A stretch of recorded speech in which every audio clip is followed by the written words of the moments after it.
Chapter 1. The Man Who Wasn't There. The fog clung to the streets of London like a shroud, muffling the clatter of hooves and the distant cries of newsboys. It was a night that seemed to swallow time itself, and I found myself pacing the sitting room of 221 B. Baker Street, my mind restless. Holmes, as usual, was seated in his armchair, his long fingers steepled beneath his chin, his eyes half closed in thought. The glow of the fire cast flickering shadows across his sharp features, and the room was filled with the faint scent of tobacco and old books. "Watson," he said suddenly, his voice cutting through the silence like a knife, "do you recall the case of the Red-Headed League?" I had paused, startled by the abruptness of his question. "Of course, a most peculiar affair." "Peculiar indeed," Holmes murmured, his gaze fixed on the flames. "But what if I were to tell you that there exists a league far more sinister, one that does not merely deceive, but erases?" Before I could respond, there was a sharp knock at the door. Mrs. Hudson entered, her face pale, holding a letter in her trembling hand. "A messenger just delivered this, Mr. Holmes," she said, her voice uncharacteristically shaky. He didn't wait for a reply. Holmes took the letter with a nod, his eyes narrowing as he examined the envelope. It was plain, unmarked, and sealed with a drop of crimson wax. He broke the seal and unfolded the letter, his expression growing darker with each passing second. "Watson," he said at last, "we have a most singular case before us.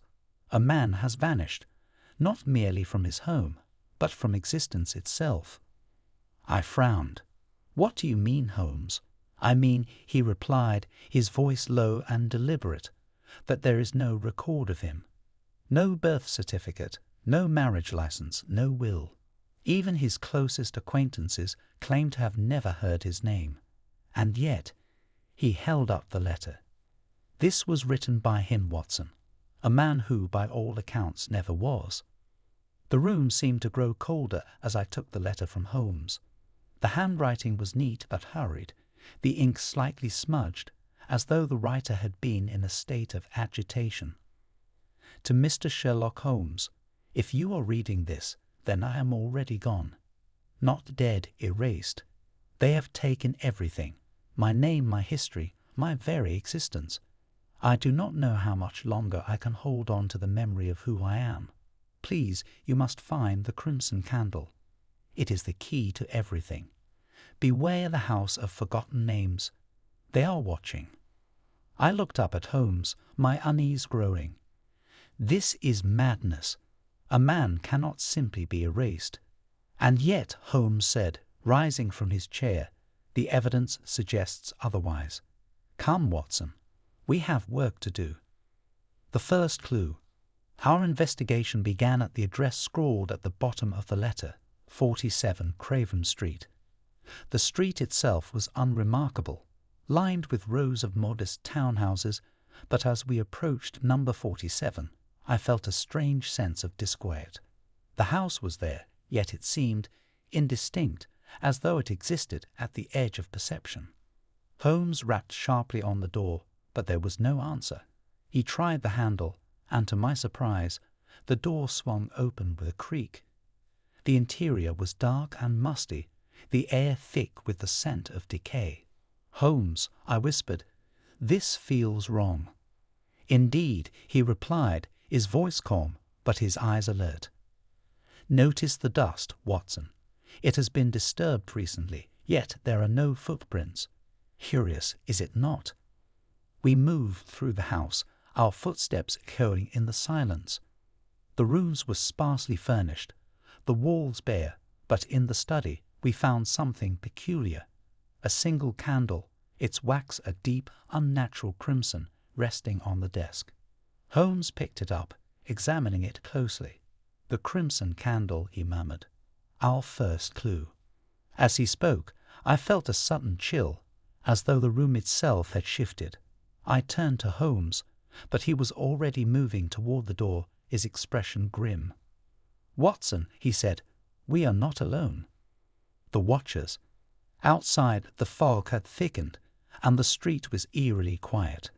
As we stepped onto the pavement, I caught a glimpse of movement in the shadows, a figure barely visible watching us. "Holmes," I said, my voice tight, "did you see?" "I did," he interrupted, his tone sharp.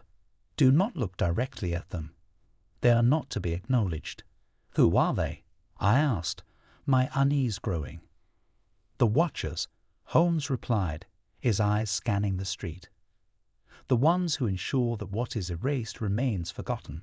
Come, Watson, we must tread carefully." As we walked away, I couldn't shake the feeling that the house behind us was no longer there, that it had vanished into the fog as though it had never existed. The first revelation. Back at Baker Street, Holmes placed the crimson candle on the table, his expression pensive. "Watson," he said, "this case is unlike any we have faced before. We are dealing with forces that defy logic, with an enemy that can alter reality itself. But remember this, no matter how deep the deception, there is always a thread of truth, and it is that thread we must follow." I nodded, though my mind was racing. What do we do next? Holmes leaned back in his chair, his eyes gleaming with determination. "We find the house of forgotten names, and we uncover the truth before it is lost forever." As I sat there, the weight of the mystery pressing down on me, I couldn't help but wonder, if a man could be erased from history, what else could be forgotten? And what would happen to us if we learned too much? The crimson candle flickered in the dim light, its flame casting long, twisting shadows on the wall. Somewhere in the fog outside, the watchers waited, and the house of forgotten names loomed, unseen but ever present. Holmes was right. This was no ordinary case, and it was only just beginning. Chapter 2. The House of Forgotten Names. The morning sun did little to dispel the fog that clung to London like a persistent ghost. I awoke with a start, my mind still clouded by the events of the previous night. The crimson candle sat on the table, its wax gleaming faintly in the pale light. Holmes was already at work, his magnifying glass in hand, examining the candle with an intensity that bordered on obsession. "Good morning, Watson," he said without looking up. "I trust you slept well." "Hardly," I replied, rubbing my temples. "That business at Craven Street has left me unsettled. I keep thinking about that house, how it seemed to fade into the fog as we left. It's as though it didn't want to be seen." Holmes set down the magnifying glass and leaned back in his chair, his eyes narrowing. "Precisely, Watson. The House of Forgotten Names is no ordinary dwelling. It exists in the liminal space between memory and oblivion, a place designed to be unseen and unremembered." I frowned. "But how can a house simply vanish? It defies all logic." "Logic, my dear Watson, is a tool," Holmes replied, his voice calm but edged with excitement. "But it is not infallible. Our adversaries operate beyond the bounds of conventional reason. They manipulate perception itself, bending reality to their will. The question is not how they do it, but why." He rose from his chair and began pacing the room, his hands clasped behind his back. "The crimson candle is the key. Its wax is infused with a rare compound, one that, when burned, alters the mind's ability to retain memories. It is a tool of erasure, Watson, but also a clue. Whoever left it for us wanted us to find it." "But why?" I asked, my unease growing. "If this society is so powerful, why leave us a trail to follow?" Holmes stopped pacing and turned to face me, his expression grave. "Because they are testing us, Watson. They want to see how far we can go before we, too, are consumed by the fog of forgetfulness." The hidden library. Our first stop that day was the British Museum, where Holmes hoped to uncover references to the House of Forgotten Names. The library was a labyrinth of towering shelves and dimly lit corridors, the air thick with the scent of old parchment and dust. Holmes moved through the stacks with the precision of a bloodhound, his eyes scanning titles with lightning speed. "Ah," he said at last, pulling a weathered volume from the shelf. Here it is. The book was titled The Annals of Lost Histories, its pages yellowed with age. Holmes flipped through it with practiced ease, stopping at a passage marked by a crimson ribbon. "Listen to this, Watson," he said, his voice low. "The House of Forgotten Names stands as a monument to those who have been erased from history. Its walls are lined with the memories of the lost, and its halls are guarded by the watchers, who ensure that what is forgotten remains so." I felt a chill run down my spine. "Holmes, this is madness. How can a house contain memories?" "It is not the house that contains them," Holmes replied, his eyes gleaming. "It is the candle. The crimson candle is a conduit, Watson, a means of accessing the memories stored within the house. But to do so, one must first find it." The first memory lapse. As we left the library, I noticed something strange. The book Holmes had been holding, The Annals of Lost Histories, was no longer in his hand. I turned to him confused. "Holmes, where is the book?" He looked at me, his expression unreadable. "What book, Watson?" "The one you were just reading, The Annals of Lost Histories." Holmes frowned. "I'm afraid I don't recall such a book. Are you certain you're feeling well?" I stared at him, my heart pounding. The book had been there moments ago. I was sure of it. And yet Holmes seemed genuinely unaware of its existence. "Watson," Holmes said, his voice softening, "this is the first sign. The Society's influence is already at work. They are testing us, and they are winning." The next clue. That evening, as we sat by the fire, Holmes produced a small, folded piece of paper from his pocket. "I found this tucked inside the candle," he said, handing it to me. I unfolded it carefully, revealing a single line of text written in a delicate, almost feminine hand. "To find the house, follow the light of the crimson candle when the moon is at its zenith." Holmes leaned forward, his eyes burning with determination. "Tonight, Watson, we return to Craven Street, and this time we will not leave until we have uncovered the truth." A growing unease. As the hours passed, I found myself growing increasingly anxious. The memory of the book, or rather, the lack of it, weighed heavily on my mind. Had I truly imagined it, or had the Society already begun to erase my memories? Holmes, ever observant, noticed my distress. "Stay strong, Watson," he said, his voice firm. "The mind is a fragile thing, but it is also resilient. Trust in your own faculties, and do not let them sow doubt." I nodded, though his words did little to ease my unease. The fog outside seemed thicker than ever, and the shadows in the room danced like spectres. Somewhere in the distance, a clock struck midnight. Holmes rose from his chair, the crimson candle in hand. "It is time, Watson. Let us see what secrets the House of Forgotten Names holds."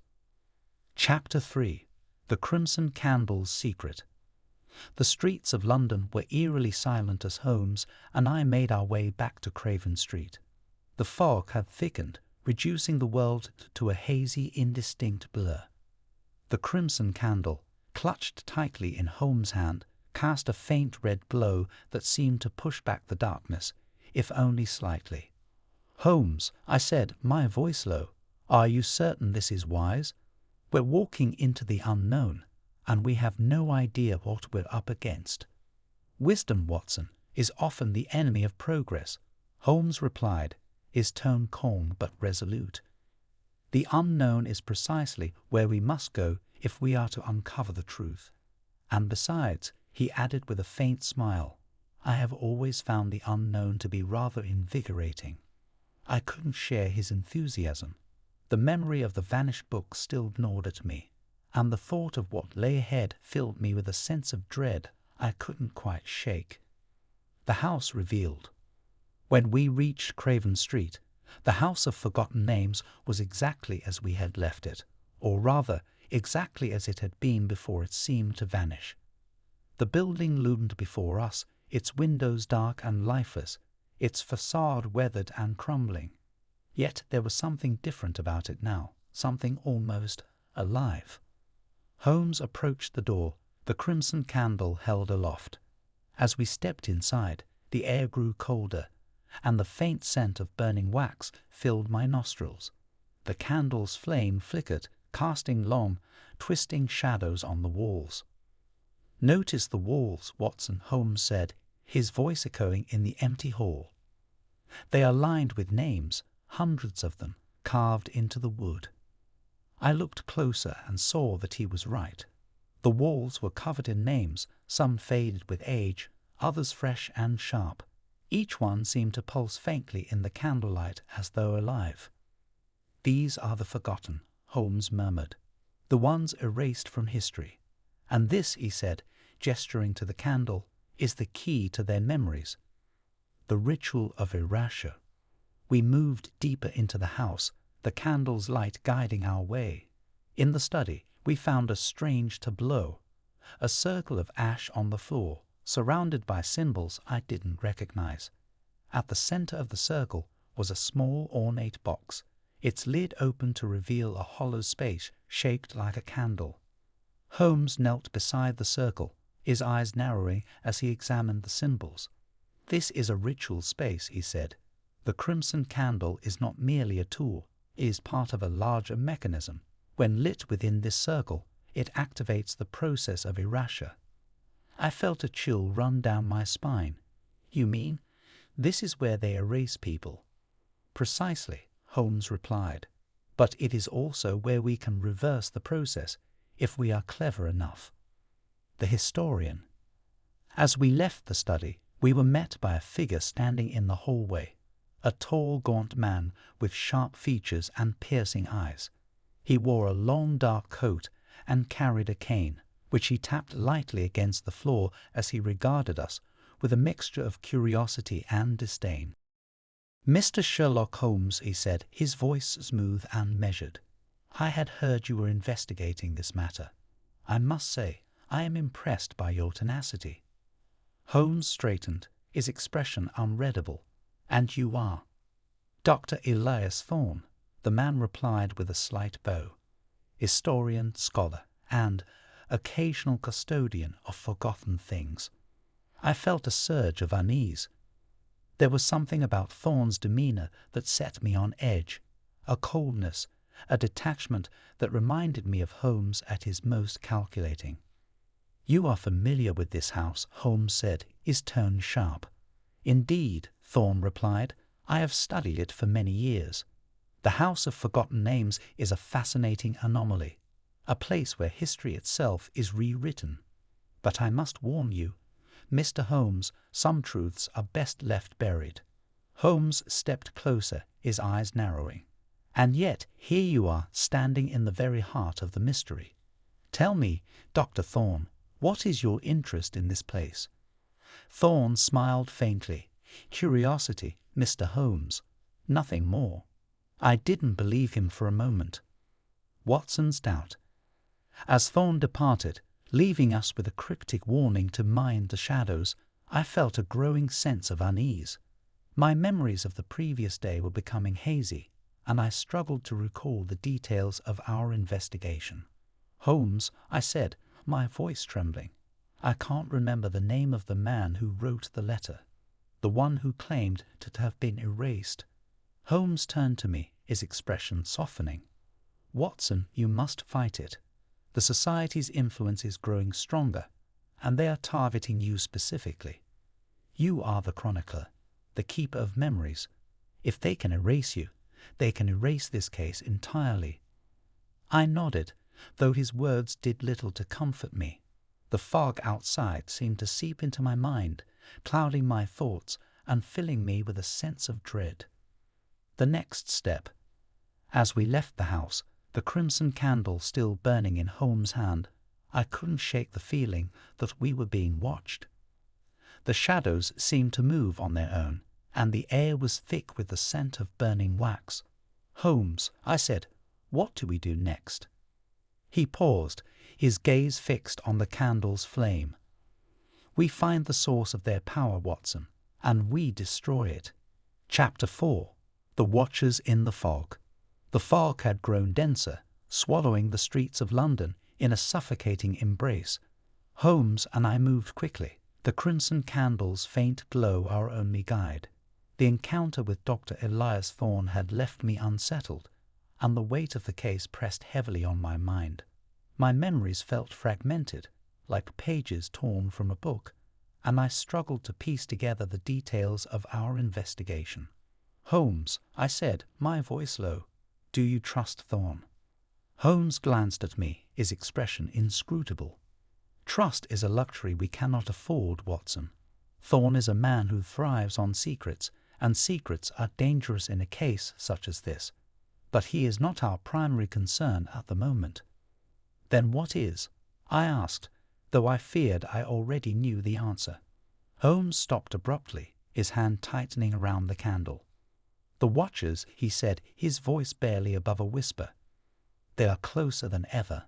I followed his gaze and saw them, shadowy figures lurking at the edges of the fog, their forms indistinct but unmistakable. They moved with an unnatural grace, their presence felt more than seen. "Do not look directly at them," Holmes warned, his tone sharp. "Acknowledge them, and you grant them power." I nodded, though my heart raced. The watchers seemed to glide through the fog, their movements synchronized, as though they were part of a larger, unseen mechanism. The chase. We quickened our pace, but the watchers followed, their presence growing more oppressive with each step. The streets were eerily empty, the usual sounds of the city muted by the fog. It was as though we had stepped into another world, one where the rules of reality no longer applied. "Holmes," I said, my voice tight, "we can't keep running. We need a plan." "Agreed," Holmes replied, his eyes scanning our surroundings. There, he pointed to a narrow alleyway, its entrance partially obscured by a crumbling wall. "We'll lose them there." We ducked into the alley, the watchers close behind. The passage was dark and cramped, the walls slick with moisture. The crimson candle's light flickered, casting strange shadows on the brickwork. Holmes stopped suddenly, his hand raised in warning. "Listen," he said. I strained my ears and heard it, a faint rhythmic tapping, like the sound of a cane against stone. It grew louder, closer, until a figure emerged from the shadows. It was Dr. Thorne. Thorne's warning. Thorne stepped into the dim light, his expression grim. "You've made a grave mistake, Mr. Holmes," he said, his voice cold. "The watchers are not to be trifled with. They are the guardians of the forgotten, and they will not allow you to disrupt their work." Holmes regarded him coolly. "And yet, here you are interfering. What is your stake in this, Thorne? Why do you care what happens to us?" Thorne's lips curled into a faint smile. "I care because I understand the consequences of your actions. The House of Forgotten Names is not merely a place, it is a mechanism, a tool for maintaining the balance of history. If you destroy it, you risk unraveling the very fabric of reality." "Balance," I interjected, my frustration boiling over. "You called erasing people from existence balance." Thorne turned to me, his gaze piercing. "Some truths are too dangerous to be remembered, Dr. Watson. Some memories are better left buried. The Society's work is necessary, whether you choose to believe it or not." Holmes stepped forward, his voice sharp. "And who decides which truths are too dangerous? You." "The Society." "No, Thorne. The truth belongs to no one. It is not yours to control." Thorne's smile faded, replaced by a look of cold determination. "You leave me no choice, then. If you will not heed my warning, you will face the consequences." He raised his cane, and the tapping sound resumed, louder now, more insistent. The watchers began to close in, their forms solidifying in the fog. The escape. Holmes grabbed my arm, his grip firm. "Now, Watson."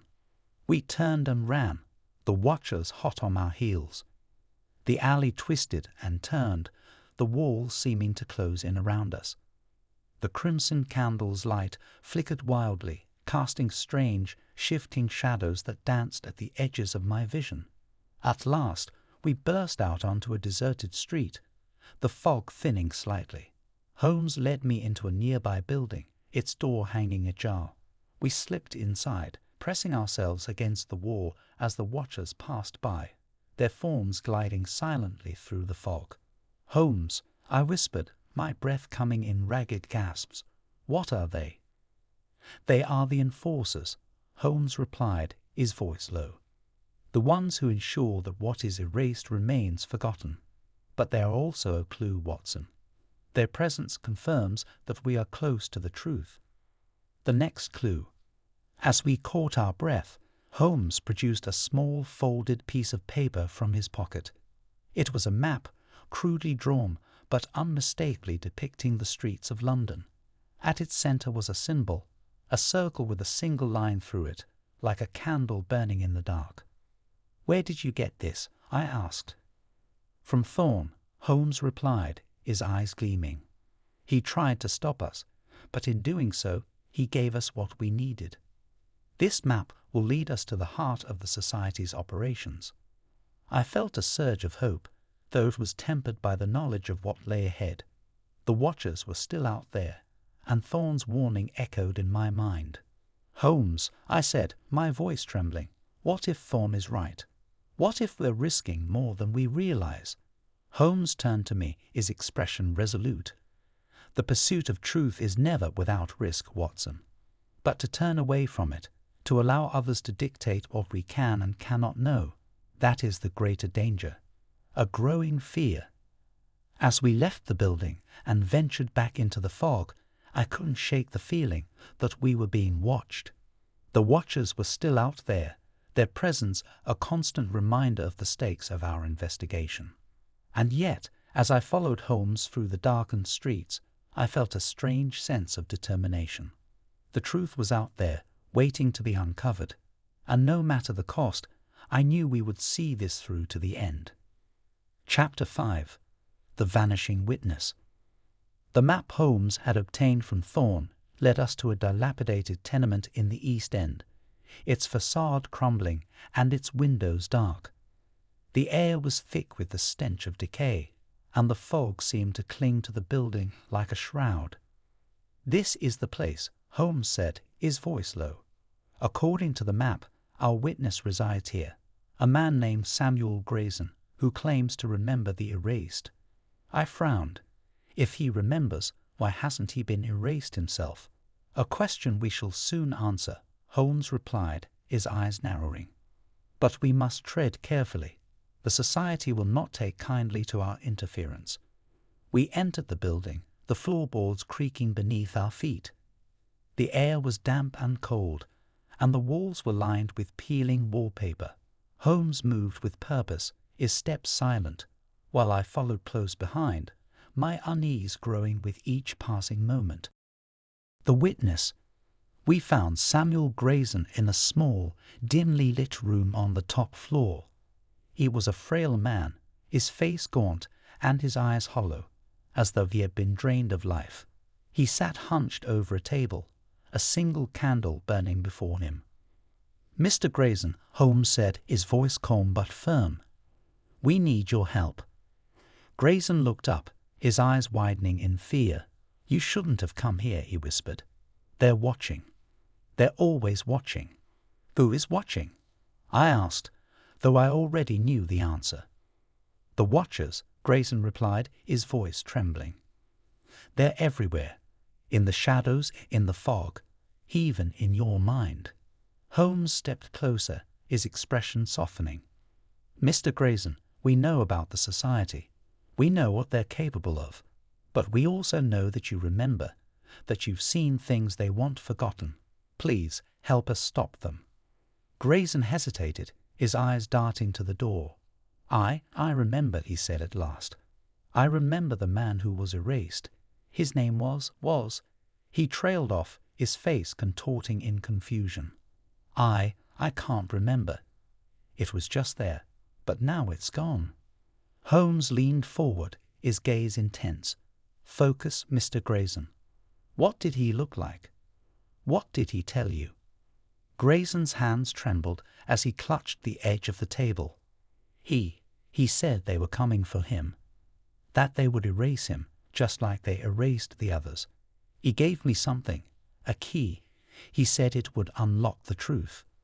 Where is the key now? Holmes asked, his voice sharp. Grayson opened his mouth to reply, but before he could speak, the candle on the table flickered and went out. The room was plunged into darkness, and I felt a sudden, overwhelming sense of dread. Holmes, I said, my voice tight, something's wrong. The vanishing. The darkness seemed to press in on us, suffocating and absolute. I fumbled for my matches, but before I could strike one, a faint light appeared, a single glowing ember in the center of the room. It was the crimson candle, its flame burning brightly despite the absence of any visible wick. Holmes, I said, my voice trembling, what's happening? Holmes didn't respond. His gaze was fixed on Grayson, who was now standing, his face pale and his eyes wide with terror. They're here, Grayson whispered. They've come for me. Before we could react, the room seemed to shift, the walls bending and warping, as though reality itself were unraveling. Grayson let out a strangled cry, and then, in an instant, he was gone. The room was empty, the table overturned, and the candle extinguished. It was as though Grayson had never been there at all.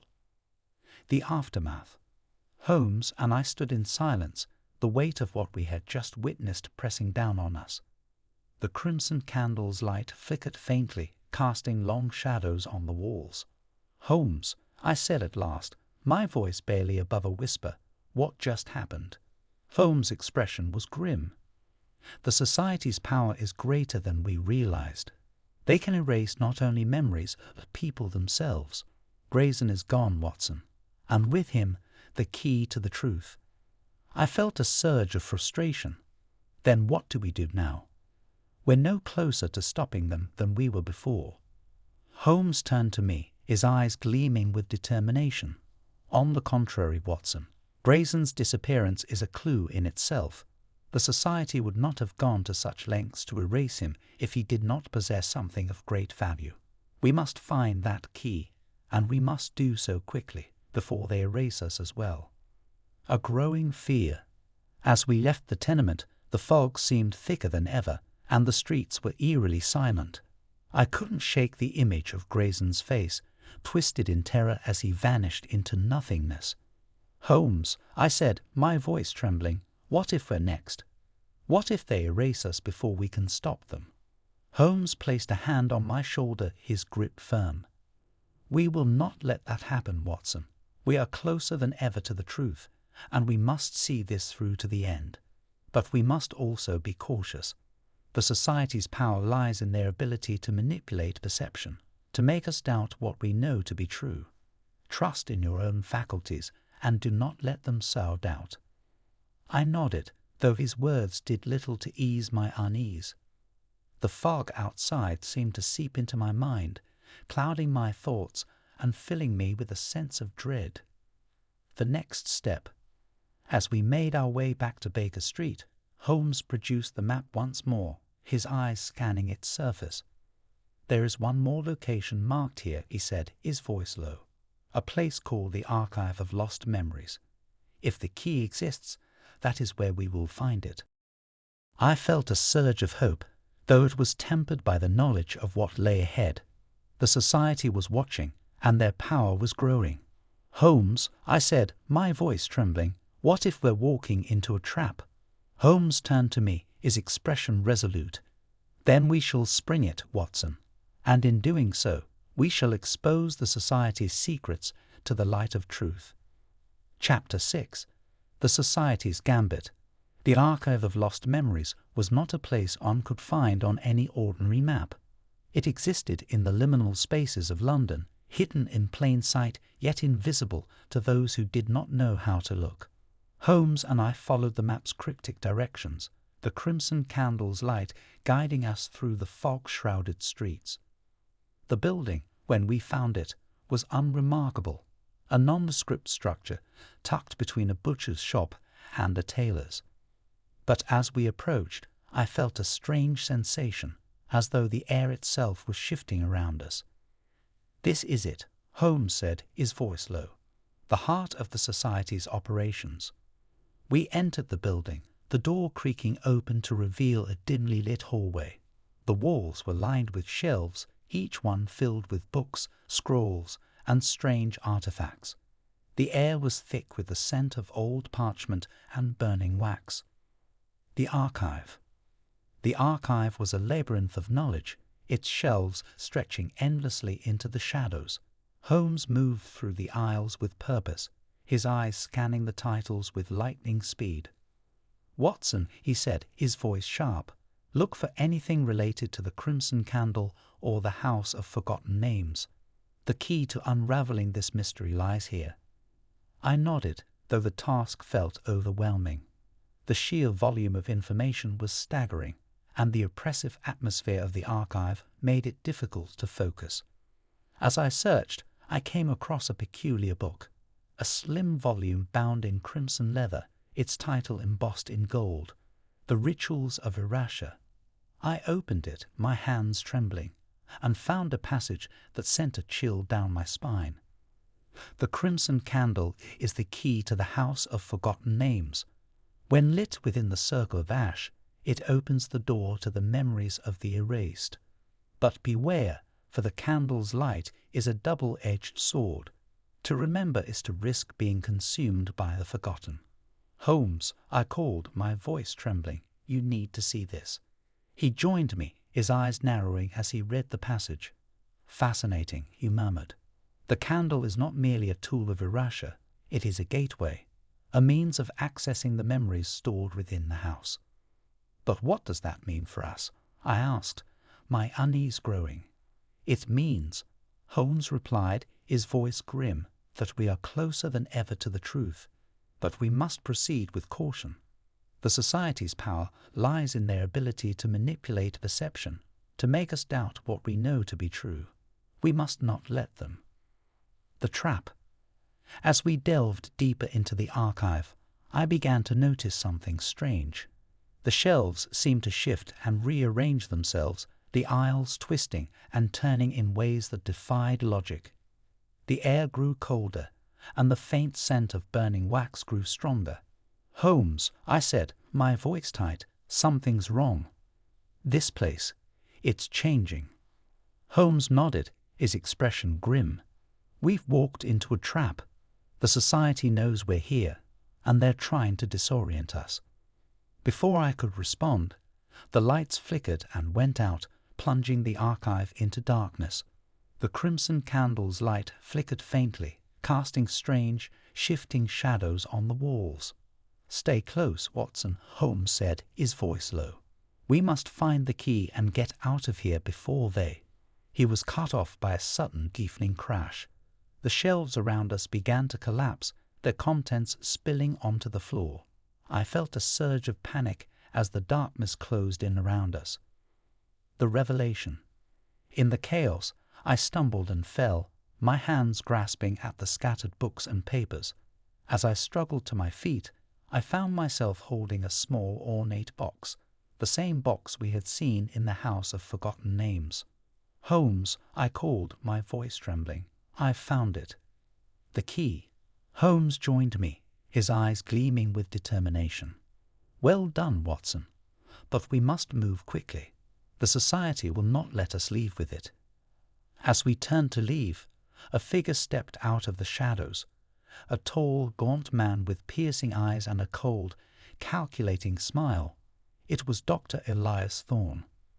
"Mr. Holmes," he said, his voice smooth and measured, "I see you found what you were looking for, but I'm afraid I cannot allow you to leave with it." Holmes stepped forward, his expression unreadable. "And what will you do, Thorne? Erase us as you did Grayson?" Thorne's smile faded, replaced by a look of cold determination. "If necessary. The Society's work is too important to be destructed by the likes of you." The escape. Before Thorne could act, Holmes lunged forward, knocking the box from his hand. It fell to the floor, the lid flying open to reveal a small, intricately carved key. "Watson, grab it," Holmes shouted. I dove for the key, my fingers closing around it, just as Thorne recovered and lunged at me. Holmes intercepted him, the two men grappling in the dim light of the crimson candle. "Go, Watson," Holmes shouted. "Get out of here." I hesitated, torn between helping Holmes and escaping with the key. But before I could decide, the archive began to collapse around us, the shelves toppling and the floor buckling beneath our feet. "Holmes," I cried, my voice filled with desperation. "Go," he shouted again, his voice firm. "I'll find you." With a final agonizing glance, I turned and ran, the key clutched tightly in my hand. The archive seemed to shift and twist around me, the aisles rearranging themselves as I struggled to find the exit. At last, I burst out into the fog-shrouded streets, the key still in my hand. The archive was gone, swallowed by the darkness, and I was alone. The aftermath. As I made my way back to Baker Street, my mind raced with questions. What had happened to Holmes? Had he escaped, or had the society claimed him as well? And what was the key's true purpose? When I reached 221B, I found the sitting room empty, the fire reduced to embers. I placed the key on the table, its intricate carvings gleaming in the faint light. "Holmes," I whispered, my voice trembling, "where are you?" The fog outside seemed to press in on the windows, and the shadows in the room danced like spectres. Somewhere in the distance, a clock struck midnight. And then, faintly, I heard it, tapping at the window, like the sound of a cane against glass. Chapter 7. The thread unravels. The tapping at the window grew louder, more insistent. I rose from my chair, my heart pounding, and approached the window cautiously. The fog outside was thick, obscuring everything beyond a few feet, but as I peered through the glass, I saw a faint silhouette, a tall, gaunt figure standing in the shadows. "Holmes," I called, my voice trembling. The figure stepped forward, and I recognized him at once. It was Dr. Elias Thorne. "Dr. Watson," he said, his voice smooth and measured. "I see you've made it back safely, but where, I wonder, is Mr. Holmes?" I felt a surge of anger and fear. "What have you done with him?" Thorne smiled faintly. "I have done nothing. The society, however, is another matter. They do not take kindly to interference, as I'm sure you've realized by now." I clenched my fists, my mind racing. "If you've harmed him." "Harm is a relative term, Dr. Watson," Thorne interrupted. "Mr. Holmes is elsewhere. Whether he returns is up to you." "What do you mean?" I demanded. Thorne's smile faded, replaced by a look of cold determination. "The key you possess is the key to the House of Forgotten Names. It is the only way to access the memories stored within. But it is also the only way to free those who have been erased, including Mr. Holmes." I felt a chill run down my spine. "You're lying." "Am I?" Thorne replied, his voice calm. "The Society's power lies in their ability to manipulate perception, to make you doubt what you know to be true. But the key is real, Dr. Watson. And so is the danger. Use it wisely." Before I could respond, Thorne turned and disappeared into the fog, his form dissolving into the shadows. The key's secret. I returned to the sitting room, the key clutched tightly in my hand.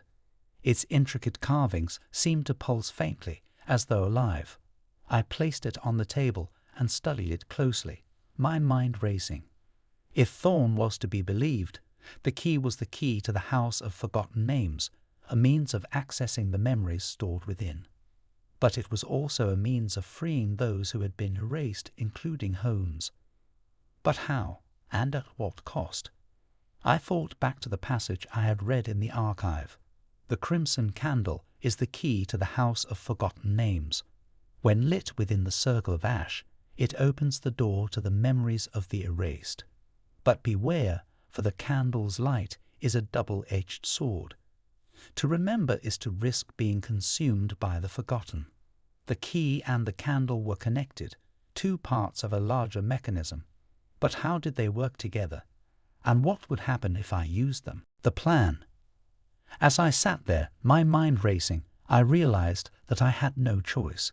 If Holmes was trapped, if he had been erased, then it was up to me to save him. But I couldn't do it alone. I needed help. I rose from my chair and began to gather my things. The key, the crimson candle, and the map, these were the tools I would need.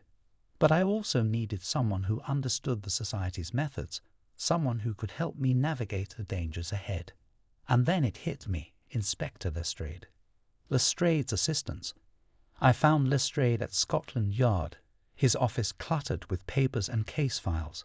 He looked up as I entered, his expression a mixture of surprise and concern. "Dr. Watson," he said, rising from his chair, "what brings you here at this hour?" "I need your help," I said, my voice tight. "It's Holmes. He's in danger." Lestrade's eyes narrowed. What kind of danger? I hesitated, unsure of how much to reveal. But I knew I had no choice. The society, the ones who erase people from history, they've taken him, and I need your help to get him back. Lestrade studied me for a moment, his expression unreadable. Then he nodded. "Tell me everything." The House of Forgotten Names. With Lestrade's help, we made our way back to the House of Forgotten Names. The fog was thicker than ever, and the streets were eerily silent. The house loomed before us, its windows dark and lifeless, its facade weathered and crumbling. "This is it," I said, my voice trembling. "The key and the candle, they're the only way to access the memories stored within." Lestrade frowned. "And what happens if we succeed? What happens to the society?" "I don't know," I admitted, "but we have to try. For Holmes." We entered the house, the air thick with the scent of decay. The circle of ash was still there, the symbols etched into the floor, glowing faintly in the dim light.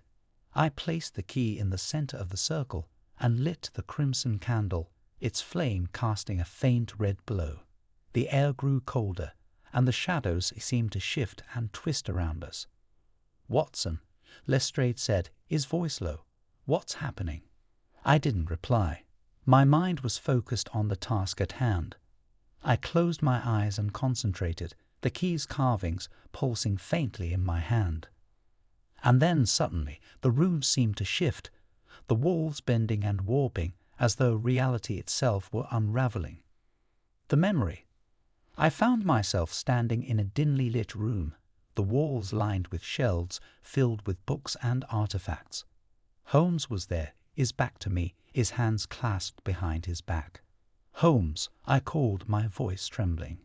He turned to face me, his expression unreadable. "Watson, you shouldn't have come." "I had to," I said, my voice tight. "You've been erased. I'm here to bring you back." Holmes shook his head. "It's not that simple, Watson. The society's power is greater than you realize. To remember is to risk being consumed by the forgotten." "I don't care," I said, my voice firm. "I'm not leaving without you." Holmes studied me for a moment, his expression softening. "Very well, but we must move quickly. The society is watching." The escape. As we turned to leave, the room began to collapse around us, the shelves toppling and the floor buckling beneath our feet.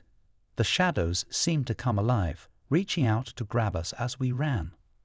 "Watson," Holmes shouted. "The key."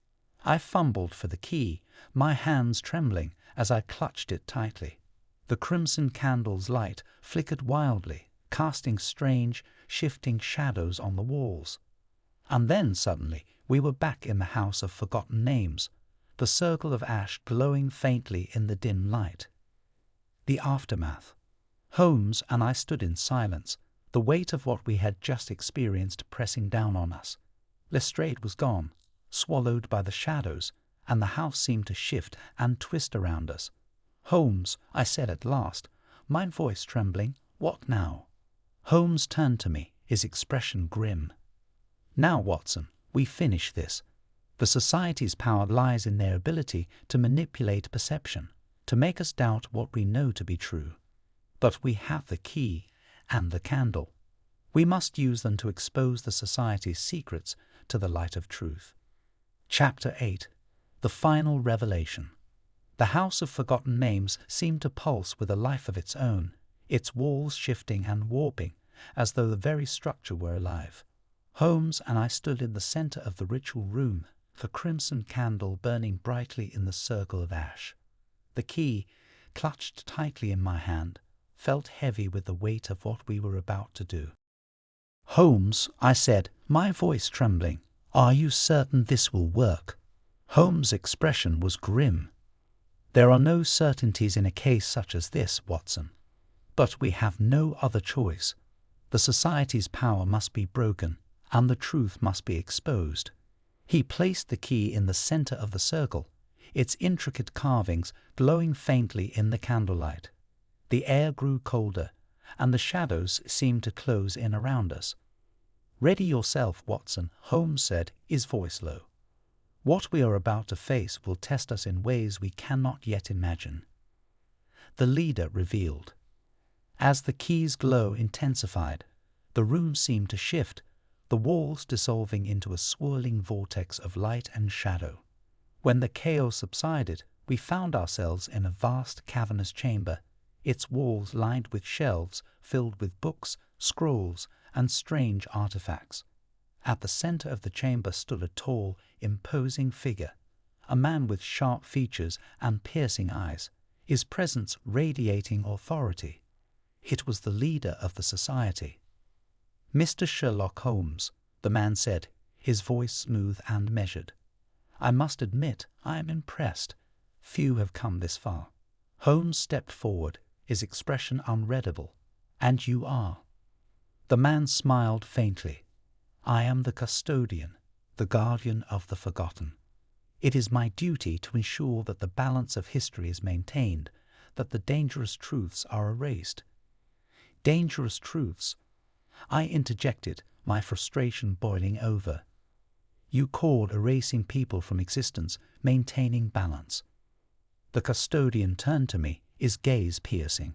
"Some truths are too dangerous to be remembered, Dr. Watson. Some memories are better left buried. The Society's work is necessary, whether you choose to believe it or not."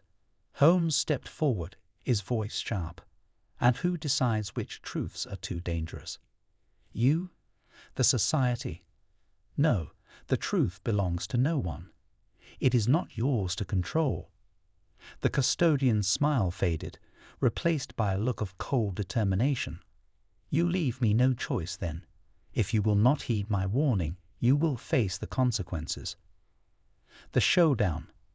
The custodian raised his hand, and the chamber seemed to come alive, the shadows twisting and shifting around us. The shelves began to collapse, their contents spilling onto the floor, and the air grew thick with the scent of burning wax. "Watson, the candle!" Holmes shouted. I fumbled for the crimson candle, its flame flickering wildly as I held it aloft. The light seemed to push back the shadows, creating a small pocket of safety around us. "The candle is the key," Holmes said, his voice firm. "It is the only way to break the Society's hold." The custodian lunged forward, his form shifting and warping as he moved. Holmes intercepted him, the two men grappling in the dim light of the candle. "Watson, now!" Holmes shouted. I hesitated, torn between helping Holmes and using the candle to break the Society's hold. But before I could decide, the custodian broke free and turned to me, his eyes burning with fury. "You cannot win," he said, his voice cold. "The Society's power is absolute." "No," I replied, my voice trembling but resolute. "The truth is absolute." I thrust the candle into the circle of ash, its flame flaring brightly. The key's carvings glowed with an intense light, and the chamber seemed to shift and twist around us. The truth unveiled. As the light grew brighter, the custodian's form began to dissolve, his features twisting and warping as though he were being consumed by the light. The shelves collapsed, their contents spilling onto the floor, and the air grew thick with the scent of burning wax. And then suddenly the light faded and the chamber was gone. We were back in the house of forgotten names, the circle of ash glowing faintly in the dim light. The custodian was gone, his form dissolved into nothingness. The society's hold had been broken. The aftermath. Holmes and I stood in silence, the weight of what we had just experienced pressing down on us. The house seemed to shift and twist around us, its walls dissolving into the fog. "Holmes," I said at last, my voice trembling, "what now?" Holmes turned to me, his expression grim. "Now, Watson, we ensure that the truth is never forgotten. The society's power lies in their ability to manipulate perception, to make us doubt what we know to be true. But we have the key and the candle. We must use them to expose the society's secrets to the light of truth." Chapter 9. The Forgotten Case. The fog had lifted, and the streets of London were bathed in the pale light of dawn. Holmes and I returned to Baker Street, the weight of the case heavy on our shoulders. The crimson candle, now extinguished, lay on the table beside the key, its intricate carvings dull and lifeless. For a long time neither of us spoke.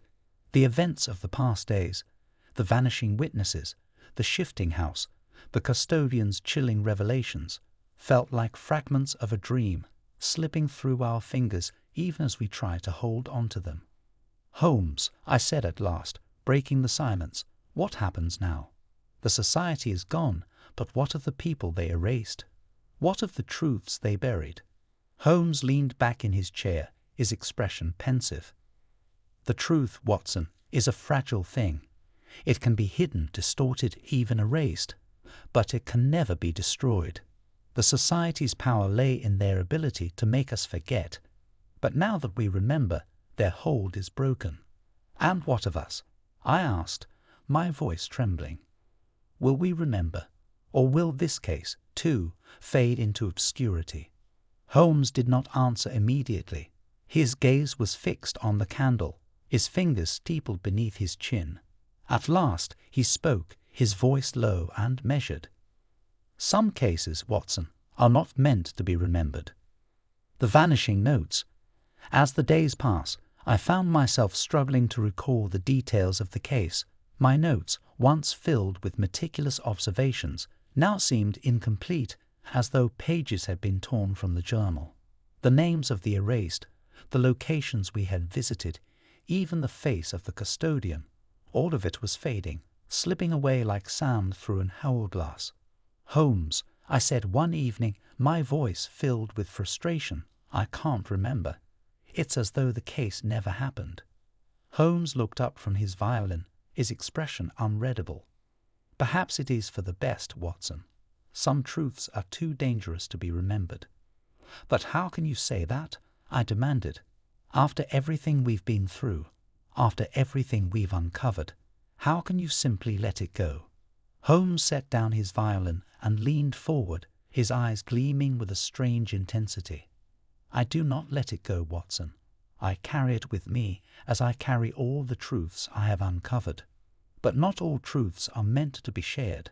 Some are too heavy, too dangerous for the world to bear." The final clue.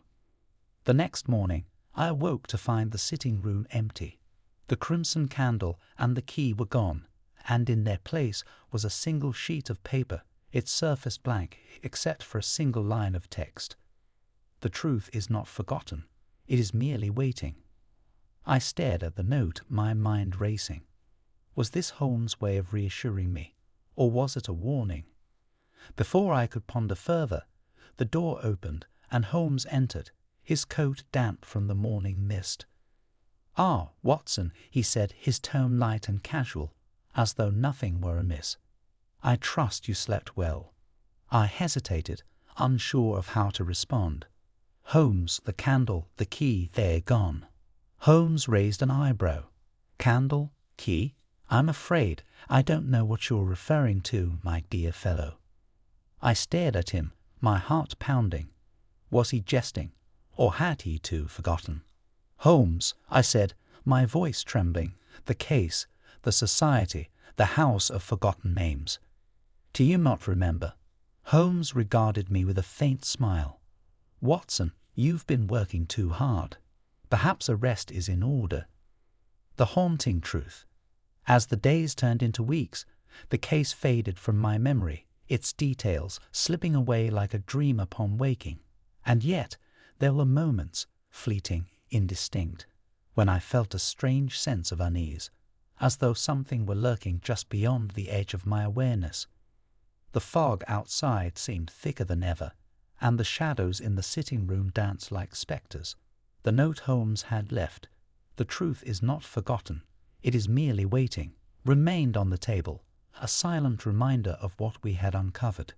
And then, one evening, as I sat by the fire, I heard it, a faint tapping at the window, like the sound of a cane against glass. I rose from my chair and approached the window, my heart pounding. The fog outside was thick, obscuring everything beyond a few feet, but as I peered through the glass, I saw a faint silhouette, a tall, gaunt figure standing in the shadows. It was the custodian. The final line.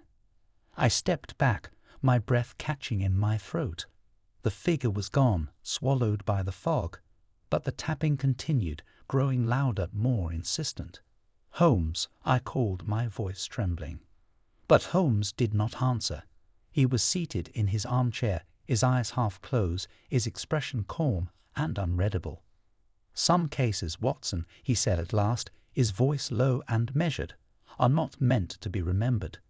And with that, the tapping stopped, and the room was silent once more. Epilogue. The case of the Crimson Candle and the House of Forgotten Names remains one of the most perplexing and unsettling mysteries of my time with Sherlock Holmes. Though the details have faded, the sense of unease lingers, a haunting reminder of the fragility of memory and the dangers of forgotten truths. And yet, as I sit here, penning these final words, I cannot help but wonder, is the truth truly gone, or is it merely waiting, hidden in the shadows, for the right moment to emerge? Some cases, it seems, are not meant to be remembered, but they are never truly forgotten. And so concludes Sherlock Holmes and the Riddle of the Crimson Candle. I hope you enjoyed this journey into mystery, memory, and the unknown. Let me know if you'd like to explore any other stories or ideas.